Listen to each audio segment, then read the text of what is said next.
Analisando o contraditório. Nossas atitudes são resultado do que pensamos, sentimos, carregamos no coração e no contato com o divino. Muitas vezes agimos sem pensar, seja nas consequências, no que pode causar, no sofrimento, dor, alegria ou qualquer outra coisa, tanto em nós mesmos quanto em nossos semelhantes, nossos irmãos. Internamente, quando decidimos mudar os hábitos, mudar os pensamentos e sentimentos, iniciamos o nosso bom combate. Os pensamentos surgem como as dúvidas também. Tanto tempo desperdiçado com situações inferiores ou com mágoas, rancor e armazenamentos desnecessários que, com o despertar, no momento oportuno, vamos descobrindo o que realmente importa e mais o valor do próximo. Perguntas internas como: para que mudar? Por quê? O que há de bom na mudança? Surgem a todo instante. Mudança é para que cresçamos moral e internamente, para que entendamos os ensinamentos de Jesus, que tenhamos a oportunidade de estudar, viver e praticar o Evangelho para o resgate de dívidas, para perdoar e, se perdoado, para trabalhar no bem e para o bem. O porquê, o motivo e o que há de bom é que somos filhos de Deus. O tempo de escuridão e atitudes inferiores, seja contra nós mesmos e principalmente contra nossos irmãos, será substituído por ações benéficas, incentivadoras e para o crescimento da humanidade. Vamos encontrar as portas abertas para o trabalho e para a vida em comunhão, com respeito e o amor presentes em nossa caminhada. E as dificuldades serão vencidas com a prece e com a caridade em nossas ações. Ocorre que nossa mente e o nosso pensar ainda estão processando tais atitudes, podendo surgir outros questionamentos e até contrariedades. A mudança proposta para o conhecimento do novo, o homem, gera conflitos internos, sim, pois são pensamentos contrários aos que possuímos, infelizmente, ao nosso redor. Seja em reencarnações passadas ou na atual, o egoísmo, a violência e a falta de respeito acontecem em tantos lares, no trabalho e no dia a dia, que duvidamos da eficácia dessa mudança sugerida. Não devemos desistir. É uma conquista diária, com esforço constante e com resultados certeiros, mesmo que não se perceba de imediato. Quando vamos trabalhando em nossas questões íntimas, descobrimos a visão do mundo proposto pelo Mestre e vamos tendo a consciência de que a mudança é extremamente necessária e continuamos a caminhar com o respeito e o amor interno, para que, ao cairmos, nos levantemos segurando nas mãos enviadas pelo Cristo e aumentando nosso diálogo com Ele na prece, na caridade e na vivência do Evangelho. Todo esse processo inicia-se intimamente, internamente, como sabemos, com resultados e percepções externas na fala, na conversa, na visão e na relação com as pessoas. As mudanças são pequenas. O próprio olhar interno desperta o amor e ele se faz presente em nossas ações, atitudes e pensamentos. É uma construção bela, trabalhosa e a cada passo, cada sentimento e ações em favor do bem vai crescendo e ficando visível e perceptível. Vou fazer um comentário de uma coisa que aconteceu que agora eu estou aqui lendo e refletindo, que quando fala assim que essas desconstrução seria, né? Porque na verdade essas coisas a gente já é dessa forma muitas encarnações, né? Então já é a nossa tendência. Aí quando vem uma ideia contrária é natural, né? E aí um ponto assim que as pessoas sempre questionam, por exemplo, ponto prático. Quando a gente vai dar dinheiro para alguém na rua, porque agora em qualquer esquina, né, tu para o carro, tem alguém pedindo, né, e várias situações, e aí a gente fica nessa coisa assim, a gente tem a tendência a dar, mas a gente fica questionando, e o mundo, né, as pessoas falam assim, eu não dou dinheiro, né, eu posso até dar um alimento, mas eu não dou dinheiro, eu não dou isso, a pessoa tem que auxiliar, que a pessoa tenha o seu próprio sustento, coisa e tal. E às vezes a gente vai ficando tão endurecido, né, com essas ideias externas, que a gente vai esquecendo que a mensagem do Evangelho é que quando a gente vai fazer uma ação, seja qual for, né, que a gente não pode julgar, né. O Evangelho diz, se tu vai realmente fazer caridade, seja qualquer caridade que for, né, material ou não, tu tá doando, tem que estar doando de verdade, sem julgar, sem ficar tentando ter o controle daquilo ali. O que a pessoa vai fazer com o que tu tá doando é apego, né? Tu não tá doando de verdade, tu ainda tá apegado e tá tendo controle. E aí aconteceu, e isso que ele fala que a gente vai amadurecendo é uma coisa que eu faço. Às vezes, quando tem questões assim que eu não consigo lidar, eu coloco no compartimento da minha mente lá com uma interrogação que eu deixo para depois.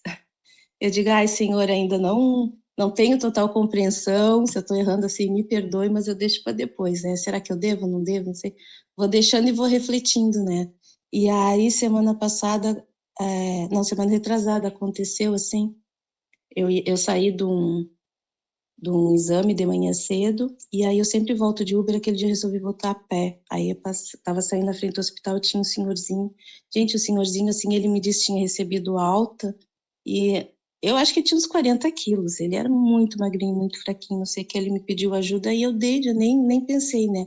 Eu dei dinheiro para ele porque eu senti que ele estava precisando mesmo, para voltar para casa e tal, que ele estava ali sozinho. E aí, depois dali, me veio toda a reflexão que é difícil a gente transmitir em palavras, né? Do que acontece quando a gente faz uma doação de dinheiro. Se tu pensar assim, que o dinheiro da gente é abençoado, né? Ele é fruto de um trabalho digno, o dinheiro é abençoado. E aí vinham essas ideias que eu sei que não era minha, né? Que dizia assim, o dinheiro é abençoado, quando tu tá dando a alguém, tu tá abençoando aquela pessoa, né? Siga sempre com pensamento positivo. Então, a gente sabe que no mundo espiritual tudo funciona energeticamente, né? Que o verdadeiro mundo é esse mundo fluídico, é o mundo de atração. Então, se tu tiver nessa corrente do bem, tu vai atrair o bem. Ou seja, vai sair de casa, Deus sabe que tu tem a tendência a doar quando alguém vai te pedir, então ele vai colocar pessoas que realmente estejam precisando, sabe? Vinha tudo assim na minha mente, que as pessoas que realmente estão precisando, que vão fazer bom uso. E se aquela pessoa, por exemplo, realmente for um dependente químico, vai usar aquele dinheiro para uma coisa que tu não gostaria, mas a tua doação pode estar evitando que ele cometa um crime mais grave, que agrida os familiares dele. Olha, vinha vindo tanta coisa assim, sempre assim, confia em Deus, confia no que tu faz, confia no que tu está atraindo, né? Sai com bons pensamentos. Aí eu pensei, nossa, essa questão que estava lá no meu compartimento da interrogação, já retirei, agora eu entendi. É difícil transmitir em palavras, porque quando vem esse entendimento, né, ele vem muito mais profundo do que eu consigo transmitir para vocês. Mas eu achei relacionado com o que diz aqui, que a gente fica nos conflitos, né, do certo e errado, porque o mundo, às vezes, a gente tem essa tendência, né, ao julgamento e tal, mas eu acredito muito no que está escrito no Evangelho e que a gente não compreende profundamente aquelas palavras, né, e eu procuro, assim, não me agredir, assim, me obrigar a reproduzir aquilo ali sem compreender. Eu vou dando o meu tempo, né? Coloco nesse compartimento, vou dando meu tempo e eu acredito que com o tempo a gente vai compreendendo melhor essas coisas, né? Pronto, já falei muito, não continuo. Comentar? Isso é realmente, também sinto assim, essas compreensões. Falei, lembrei dos mentores, né, dos guias, é justamente isso, né, essa compreensão que vem, assim, eu senti uma coisa assim também, numa outra situação que eu vivi, mas você fazendo esse relato, eu também penso assim, o que eu dou de coração, e o que o outro vai fazer, aí já não me cabe, né?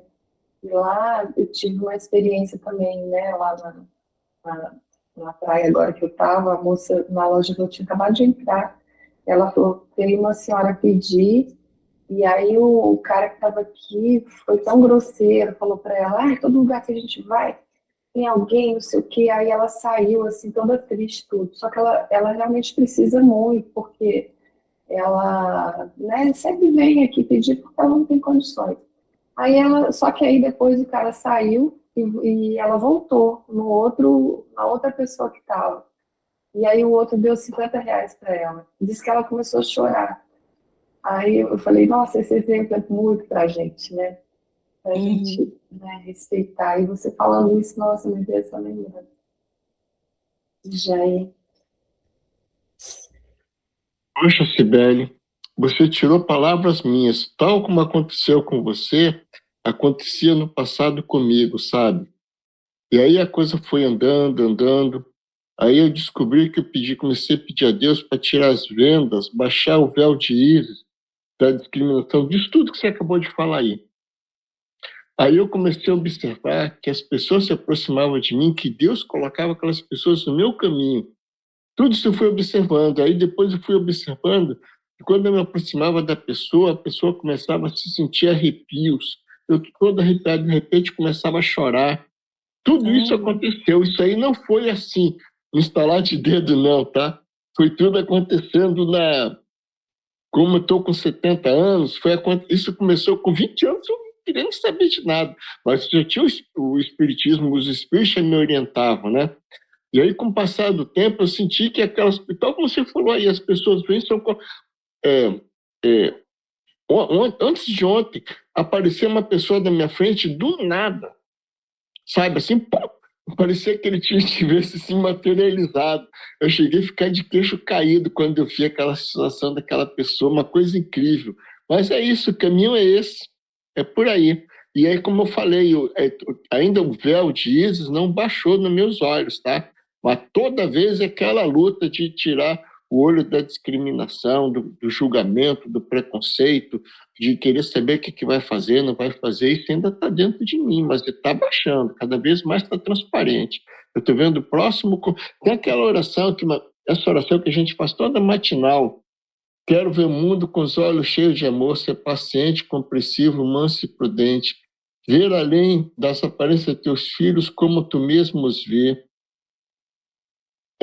como tu mesmo vê, e assim não vê senão bem em cada um. Tudo isso teve que desmanchar, ainda está desmanchando. Mas é isso, Cibele. Fiquei muito feliz com esse teu pronunciamento, que eu me vi em você, né? É isso. Que benção.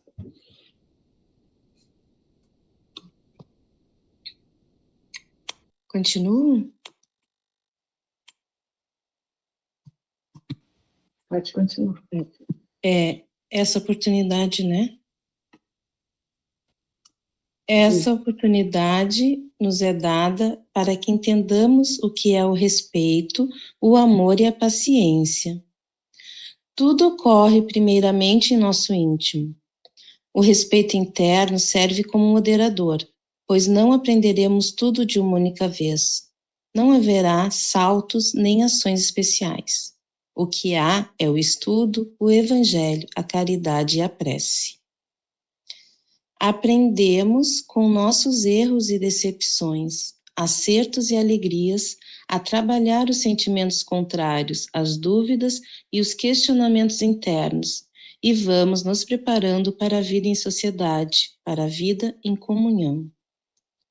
Companheiros desequilibrados, letrados, humildes, moralmente elevados, tranquilos, alegres, tristes, trabalhadores honestos, preguiçosos, maldosos, estão em nosso caminho e na sua própria caminhada. Há pensamentos, atitudes e ações comuns ou contrárias, de acordo ou não, exemplares ou não, mas o respeito deve estar sempre em nosso pensar, em nossas ações. Somos irmãos, filhos de Deus, mas com pensamentos e atitudes diferentes. cada um em seu processo de evolução, em seu bom combate, mesmo aqueles com opções, falas e ações equivocadas, contrárias às do bem, às de Jesus.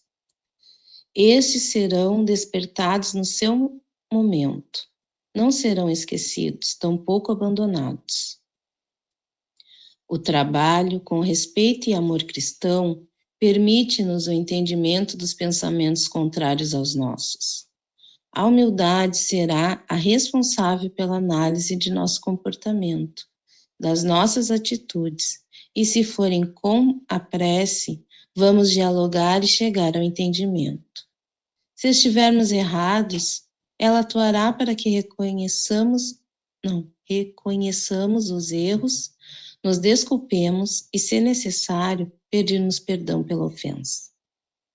O respeito permite-nos analisar sem julgamento tudo o que nos acontece e, com isso, o relacionamento com nosso irmão vai ficar cada vez mais próximo e puro, e vamos descobrindo como lidar, trabalhar e aceitar os pensamentos diferentes ou contrários.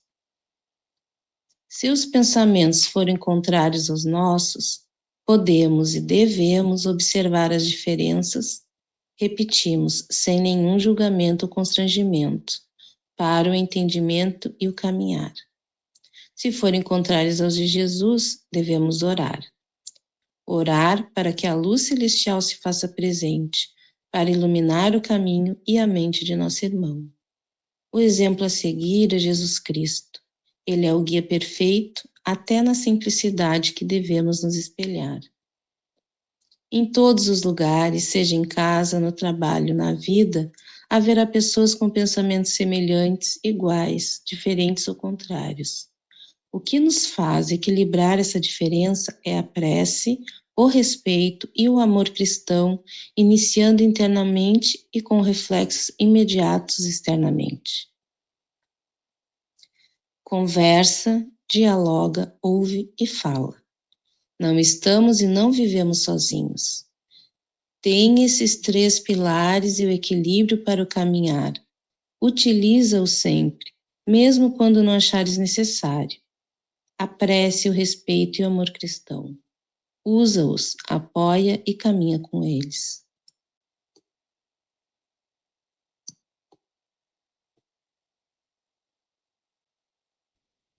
Eu pensei no trabalho anterior mesmo, gente, nesse contraditório, o tanto que a gente tem que trabalhar muito dentro da gente, né? Que a gente sabe qual é o caminho correto, que o Evangelho está aí, o exemplo de Jesus, todas as coisas. Mas volta e meia a gente, né, sente e começa lá dentro da gente, né? E o combate é dentro da gente, de como a gente deve agir, de como a gente deve controlar o que vai sair, né, da gente, e se é o melhor ou não é, né? Então, é muito difícil esse controle. E a gente, muitas vezes, parece contraditório, né? Porque a gente tem um discurso X e, quando vê, sai da gente, de dentro da gente, outro discurso, outro comportamento, né? Você tem um discurso e tem um comportamento, às vezes. E essa é uma luta, acho que é a luta da vida da gente, né? Conseguir equilibrar dentro dos ensinamentos do Evangelho, de Jesus e tudo. Aquilo, né, do Jesus faria isso, e aí pensar, respirar, e não, então vamos controlar. Mas quando a gente vê, a gente já escapuliu, já agiu de uma forma que no final a gente não concorda, mas foi, né? Então começa muito dentro da gente.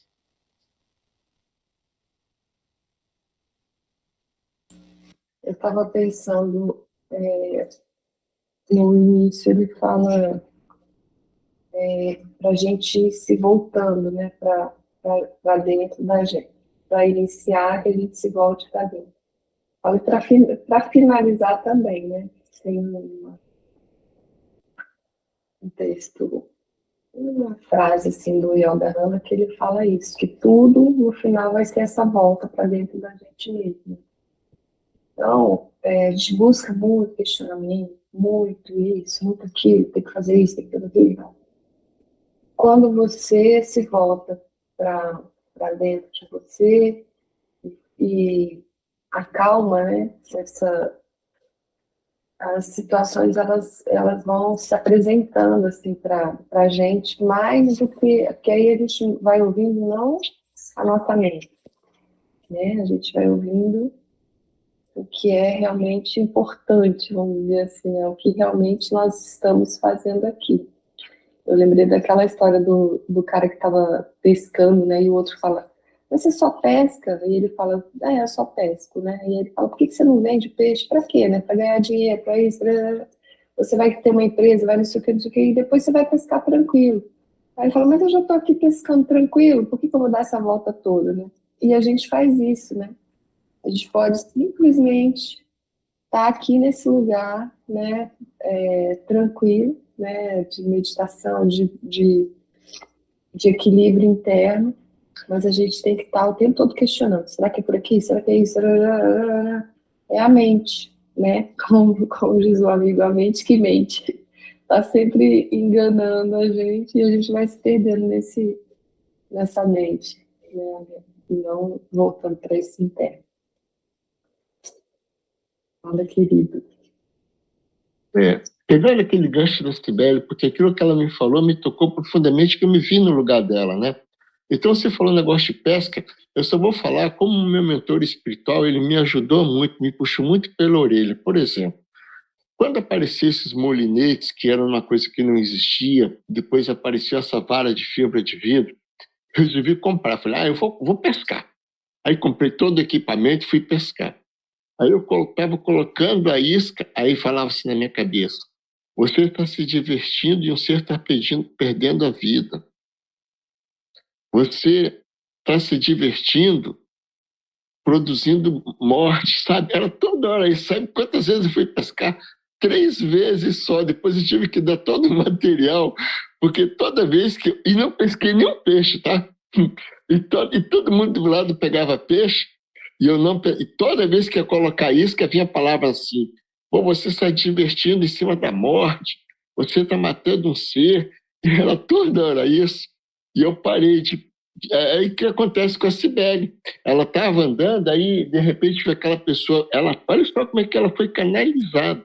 Ela podia pegar o Uber, não pegou, andou, encontrou uma pessoa que estava numa situação igual a dela, só que ela era melhor, ela podia optar pelo Uber ou não, aquela pessoa não tinha essa opção. Aí ela se aproximou, ela viu isso, mostraram isso para ela. E ela podia ter essa atitude de não dar, negar, e estendeu a mão. No ato dela estender a mão, ela já abraçou Jesus, então abraçou toda esses ensinamentos aí, começou a fluir para ela, foi o despertar dela, como acontece com todos nós, como foi esse. Só que minha mediunidade é mais acentuada, então como eu estou te falando de pescar, eles me mostraram o caminho para não pescar por prazer. Você pode até pescar para matar a tua fome, agora por prazer, por diversão, é outro nível, é só isso.